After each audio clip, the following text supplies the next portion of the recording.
Mesdames, Mesdemoiselles, Messieurs, bonsoir. Dans l'affaire de la mort du jeune Tzigane lors d'un contrôle de police, le père de cet enfant, je vous le disais hier soir, a été mis en examen hier, mais laissé en liberté. En revanche, l'oncle, lui, a été mis en examen et incarcéré. Et aujourd'hui, à Sospel, les 41 Tziganes originaires de l'ex-Yougoslavie attendaient qu'une décision administrative soit prise en ce qui concerne leur statut de réfugiés. Le reportage d'Olivier Théron et de Fernand Divol.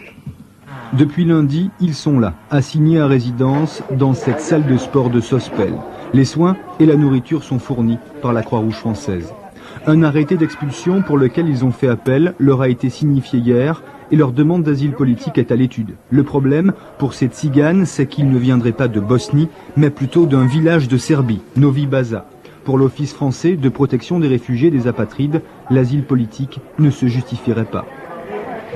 Dans l'état où nous nous trouvons de nos informations à l'heure actuelle, nous sommes plutôt dans une situation de dire non à cette demande d'asile parce qu'elle ne correspond pas à ce que nous acceptons en France comme demandeurs d'asile venant de l'ancienne Yougoslavie.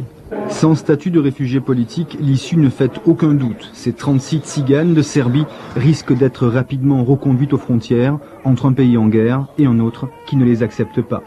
D'un point de vue judiciaire, l'affaire est plus complexe. La famille du jeune Todor a obtenu une autorisation provisoire de séjour d'1 mois. Rados Bogdanovic, le père, avec son avocat, est encore sous le choc, mais il prépare sa défense. Les faits sont gravés dans sa mémoire.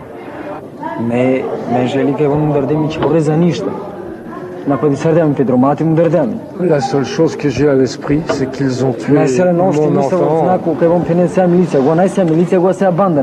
J'ai eu l'impression que c'était comme la milice en Yougoslavie.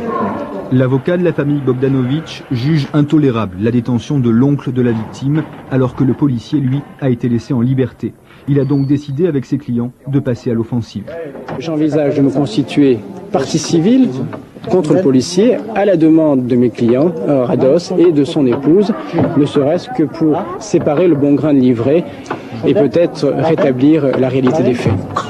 Un débat contradictoire mené par le juge d'instruction aura lieu vendredi matin et une reconstitution du drame serait envisagée pour la fin de la semaine.